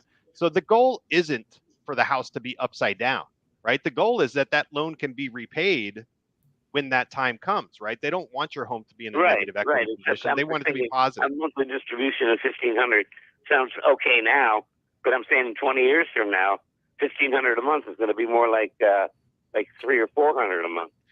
Yeah, and there is Andy, if you want, I'd be interested in talking to you off the air just about whether you set up a fixed distribution or it's something that can be adjusted as your needs change. What's your phone number? Can I call you, or you want to Well, call Andy, what I'd like you to do is Timothy off air is going to take your information, and then on Monday I'm going to give you a personal call, and then I'm going to get you over to Mike. Is that okay? Yeah, that's fine. Okay. Monday, that's the day after Monday. Yeah, okay. Yeah, and the thing is with go a number ahead, Andy. I'm sorry, there was a little delay, Andy, so I didn't mean to step on you. It's the computer. Are you still there? Yeah, I'm here. Okay, I just wanted to mention one thing with the reverse mortgage stuff. When my family was looking at it, I was very skeptical about it at the time, Mike, because I didn't know much about it. And back in the day, before it was regulated better, there were a lot of people getting ripped off with reverse mortgages. Mike is honest as the day is long. He's going to go over all your options, the options that are best for you. He's going to explain the risks and the positives, and he's going to tell you all the downsides and all the upsides so you can make a decision. My parents were so comfortable through the whole process of working with Mike specifically. He really knows reverse mortgages. Don't just pull somebody out of a phone book. And I know I'm dating myself, but just don't pull somebody out because you got a letter in the mail saying they want to do a reverse mortgage with you. You need to find people that are local, that can look you in the eye if you need them to, like walk into the office and say, this is the product I gave you, and stand behind it. So please, it would be really great to talk to Mike. There's no problem getting second and third opinions, but Mike, it should be one of those people you talk to before you make a decision on what to do. How old are your parents? Well, my dad passed in April, okay, and he was 87, God bless him, last April, and my mom is in her 80s. Okay, just wondering. Yeah. Are you a veteran by any chance, Sandy? Years on me. Are you a veteran? No. Okay, I wasn't sure if there would make a difference. So Mike will give you a call on Monday. Is that right, Mike? Yeah, let's Andy, just make sure and leave your phone number with Timothy, and we'll definitely get in touch. Let's talk about it. Excellent. Andy, thank you for being with us. Thanks for picking up the phone, and just hang in there, Timothy. Yeah, thank you guys. I appreciate it. I used to teach school, and I'm a real glutton for information, so I appreciate the Oh, you're going to love Mike then, Andy. That's awesome. And thank you for your service. Teaching is a very big deal in this country. So thank you for doing that. Absolutely. Education in every aspect is super valuable. And you're going to get quite an education on reverse mortgages when you're talking with Mike Rauch, the mortgage guy from the mortgage firm. Hang in there, Andy. Timothy's going to get some information from you, and we'll get you connected on Monday. 877-927-6969, toll free if you'd like to be a part of the program. About 20 minutes remaining or so on this Saturday. If you have a question, comment, concern, don't be shy. You're more than welcome to join us. Always remember, you can reach the entire team. Your venture starts at floridatalkrealestate.com. We call it your one-stop real estate shop. And there's a reason. You can reach the entire team, the pros that are the team at floridatalkrealestate.com. floridatalkrealestate.com. Thanks, Johnny. Okay, so I only was able to do super fast today, pull up 4 counties for the May stats, right? For the monthly stats for May. So I got Miami-Dade, St. Lucie, Broward, and Palm Beach. Which one would you guys like to start off with first?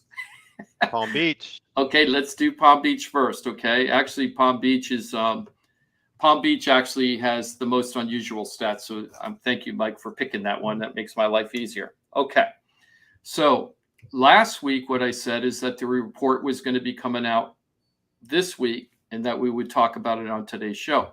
What I said is I predicted that that in April, we hit the high point for median single-family home sales in the history of Florida. We hit 601,000. Just to put that in perspective, during that crazy boom we had from 03 to 05 in Florida, we barely hit 500,000. So we're 20% higher than that, than the peak of 2005, 2006. And I said that April might be the high point, that might be the peak, and that we might be looking at looking back at April as the peak. I said that May, the month of May might, thank you, Mike. The month of May might actually show a little higher price appreciation than April. But I think that we're almost to as good as it gets, and that I expected to see increase in inventory and also days of market increase. That's what I was expecting to see in this report. I was right about some of it. I was not right about other parts of it. Okay, so in May, we went from 601 to 615. Okay, now compared to a year ago, the median sales price in May was 475,000. We're now at 615. So if you do the year over year, we're up by 29.5% compared to the year before. Okay. Now, if you take it from last month, we're only, what's 15 divided by 60? 15 divided by 600. 0.25. Yeah, 2.5%. We went up about 2.5% month over month for the median sales price, but almost 30% year over year. But here's a couple other things. For like the 5th month in a row, our closed sales are going down again. This time last year, we were low on sales, and we were only at 1,890 homes sold in Palm Beach County for that month. This month, 1,527, which is a 20% decrease in sales. So this is exactly what the economists were predicting months ago. Remember we said that we said that we're going to see sales slow down, but prices go up. That's what they were saying. And we've been talking about that for months and months. What did I call that? The defying gravity economic market, right? What goes up must go up. Interest rates are going to go up and prices are going to go up at the same time. And I'm like, how does that work? We've never seen that in the history of the United States, but that's what everybody was saying. Right now, we're experiencing that. So the national economists on that front are so far right. I think that we're going to see a large flattening out, because I don't think anybody expected to see the interest rates increase as fast as we did. In November, December, January, the national economists were saying that by the end of this year, that we were going to be 5 to 5.5%. Yeah. Right. We're already at 5.8, and we're in June, and we're going higher. And it looks like I think we're going to be in the 6s by the end of the year, which is exactly what I said. I remember, Johnny, I was saying, you guys are crazy. You national economists are crazy. Let me tell you why the interest rates are going to go up much faster and much higher than you think. And I brought us back to 2018 when the Fed started raising the Fed Reserve rate back in 2018. And exactly what I was predicting from what happened in 2018 is happening right now. The only difference is in 2018, the prices were starting to flatten out with 4.94% interest rates. Yeah, well, those were surgical strokes too. We're taking machetes now. Yes, we are. We're machetes and sledgehammers is what we're doing, right? And that's right. Yeah, we got exactly. a hammer and everything looks like a nail, baby. Boom. Yes, exactly. So that's what's happening. I mean, but Jim, you said it was a 30% increase year over year as far as the median sales price in Palm Beach County. I mean, that's crazy area, just unsustainable, totally had to come down. And that's why I'm saying, guys, that if you're buying a house today, and there's nothing wrong with this because markets fluctuate. When you're buying a house, unless it's an investment property, when you're buying a house, you're doing it for your personal use and enjoyment and for security owning a home. So if you're buying a house today, what I always tell people, don't expect your value to hold based on today's prices. I think you're going to lose a significant amount of your equity after you buy the house. But that's part of a normal part of the market. You buy now as long as you're not saying, hey, I'm going to buy the house and in 2 years from now I'm going to sell again. You know, if you have that attitude, my attitude is you're really kind of taking a big risk. If you have to do that. Yeah, unless you have to, right? No, I'm saying if you're saying I'm going to buy now and I'm going to sell in 2 years because I'm going to have to sell, like that's a tough call to make. It's risky. Right? Yeah, it's risky. I mean, you could, even if you could financially afford it, you have to think in the back of your head, when I sell this house, am I going to be able to get at least what I paid for it? And I'd have to tell you, as a real estate consultant, if I were your real estate consultant, I'm really not sure that that's going to happen. I mean, nobody knows what's going to happen in the future, but based on the economic trends we're seeing, it's pointing us in a direction that we're going to see price reductions. Okay. We're seeing slower sales. Okay. So that's the first thing. Even though prices have gone up, we're seeing a dramatic reduction of sales right now. This has been going on for 4 to 6 months, and not just here in Florida. It's been across the country. And a lot of people in Florida think that we're going to be insulated from this market because everybody wants to move to Florida, right? We have so many reasons why people are moving to Florida right now. They're tired of the high income taxes and the restrictions of other states like up in Northeast and California, and they're moving here because they're doing it for taxes. They're also doing it for the weather. And a lot of people are doing it because they want to live, quote, in a free state, unquote. I'm putting that in quotes, right? They want to be free.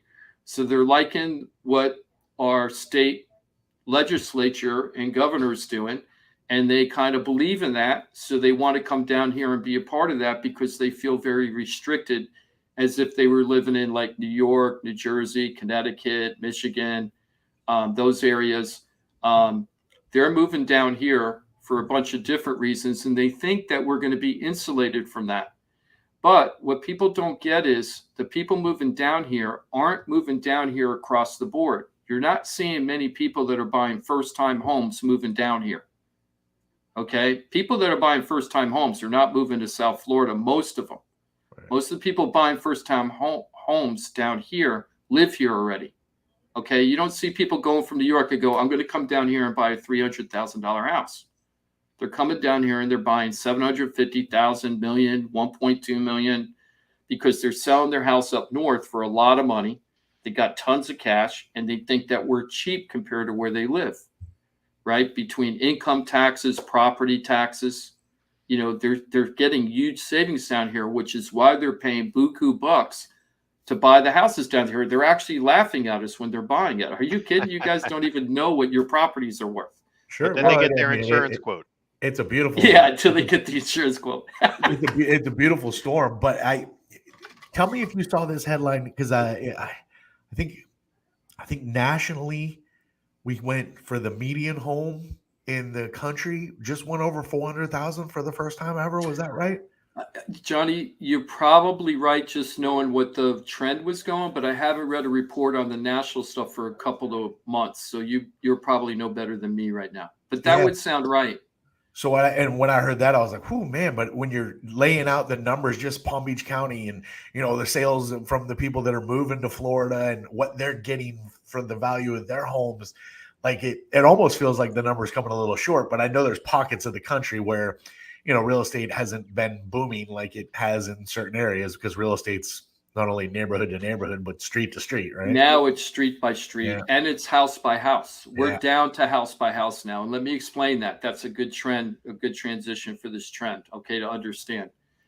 There's a lot of people that are going to read the reports in the Sentinel and the Post because that's how they get their information locally, Post, Sentinel, Herald, right? And all the reporters are reporting they're using the same stats I'm using. And what you saw in the Post a couple of days ago and the Sentinel was prices going up, right? Record prices, but at the same time, sales are slowing down. So the thing is, what people mostly hear when they're selling, when they're thinking of selling, prices going up, but they don't understand that 1 out of 5, we lost one compared to a year ago. If there were 5 homes sold last year, now there's only 4 homes being sold in that same time period this year right now. right? That's a big deal. And 20% isn't the lowest we've had for month over month sales differential. It's closer to 25%. It's like 1 out of 4 homes that sold last year are not selling this year. The other thing that we're starting to see right now is we're starting to see inventory increase for the first time. Now, Johnny, when was the last time we talked about monthly inventory increasing? Oh, I don't even remember. Oh, I don't either. I can't. I have to go back and look. But listen to this. We've talked about calling for it. We haven't seen it, but we've talked about like, hey, that's got to be coming.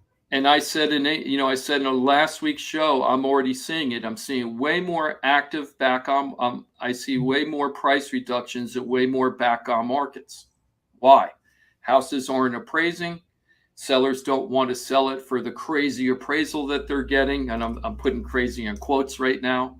And they're like, I'm just not selling it for that price. I'm just going to go find another buyer that's willing to give me my price. So what we're seeing is in Palm Beach County, inventory from a year ago was only 1.3 months of inventory. So what does months of inventory mean?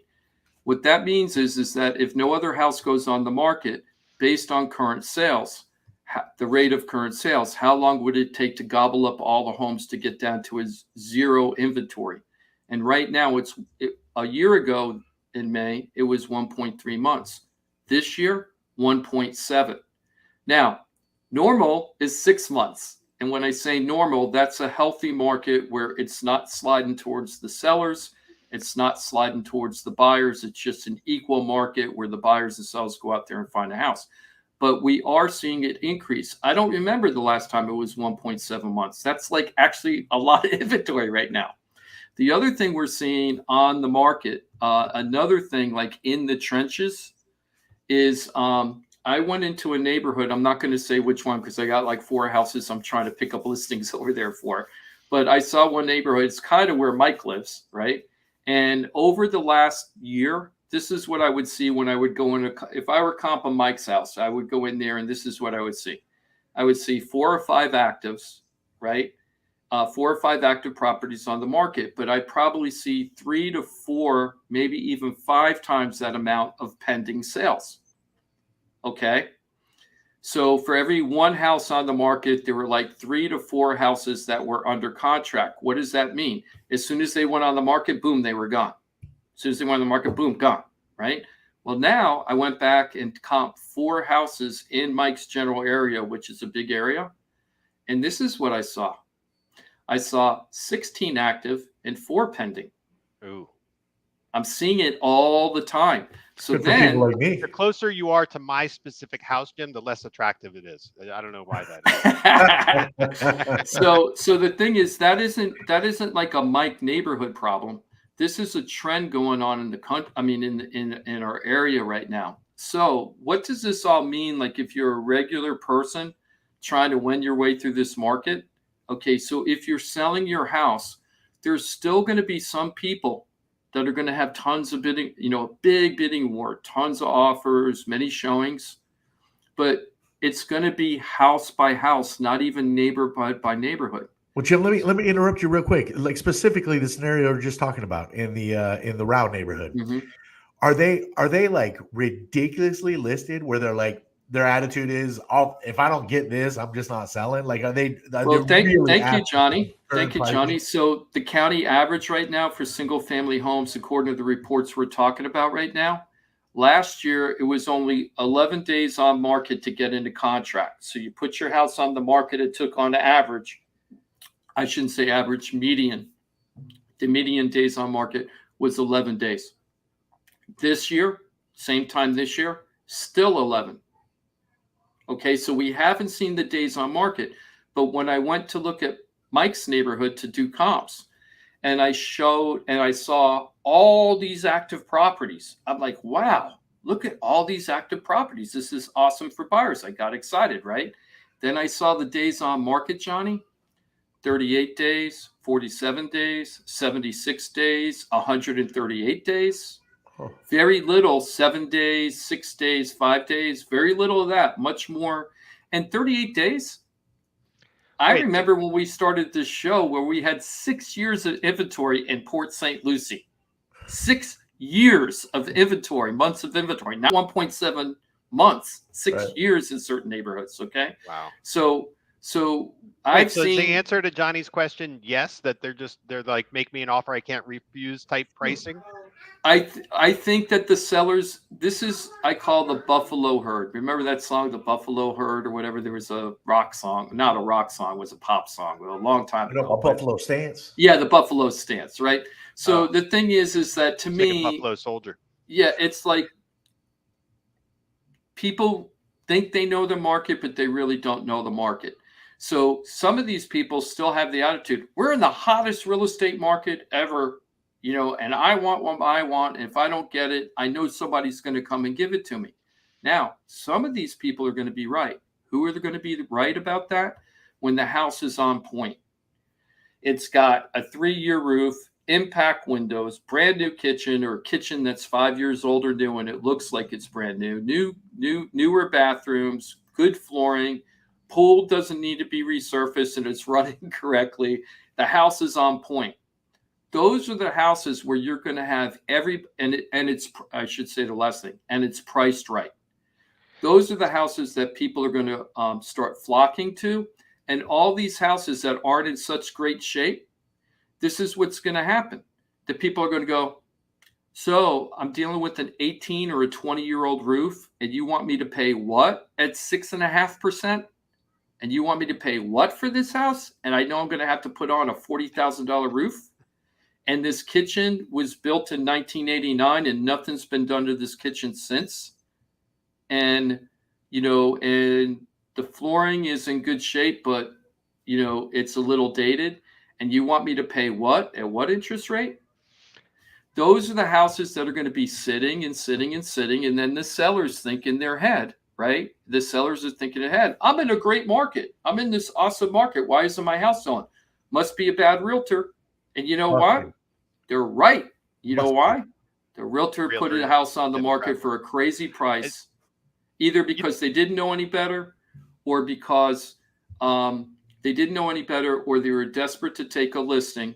So they just took it and threw it against the wall and hope it was going to stick. Go ahead, Mike. Yeah, when I hear like, to me, that all sounds like normalcy, right? Like it's normal that how does your house stack up against the other houses close to you that are selling, and you know you're going to get offers if your house looks good. You know, you take the time to make it attractive, right? Like all like normal real estate market stuff. It's just we've been in this weird zone where you didn't have to do that stuff and you still got your premium top dollar. So I mean, if I were a homeowner wanting to sell right now, I don't like that.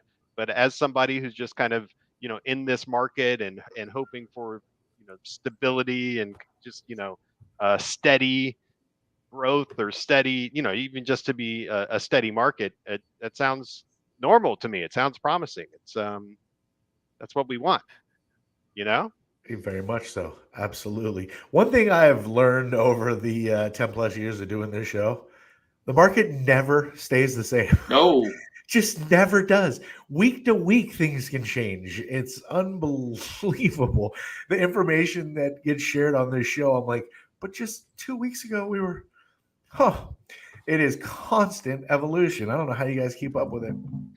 Well, somebody's gonna have to start writing down Jimmy's predictions, because I think I heard him say that he was right about 10 times on his predictions. On some of it, not all of it. The days on market didn't increase, but the inventory increased. Did. Yeah. I said the price might go up again this month, but I wasn't sure. It did go up, but my prediction last week was this is going to be the month of the last month. All right, I'm going to put your feet to the fire. What is your prediction for appreciation May 2023? So May to May this year, this coming year. Are we at, so we're at like a peak, right? It's already coming down. Is it going to come down 30%? No, what I think is unless we get to stagflation where we have massive layoffs, if that snowball starts running down the hill too fast and we can't stop it, and it turns from a snowball to a snowman, right, or the base of a snowman, then all bets are off. But if we can control the layoffs, I think that we're probably going to lose, just based on interest rates, 10 to 15%. I'm thinking 10%, but maybe as high as 15% year over year. And I know not everybody's saying that. They're saying that the prices are going to increase, but not as much as the last couple of years. Johnny. But I just don't think so with these interest rates. Nobody expected them to go up this fast, except some people. Yeah. So 10 to 15%. 10 to 15% is what I'm betting. And I think it'll come back. I think that we'll get, if you're getting 5%, if you're getting 4 to 5% increase in a normal market, it takes 2 years to come back of that loss. It's not the end of the world as long as you're not selling. If you are looking to buy, sell, you're stuck with a home, you don't know what to do. Maybe you want to look into a reverse mortgage. Refi for some still makes sense.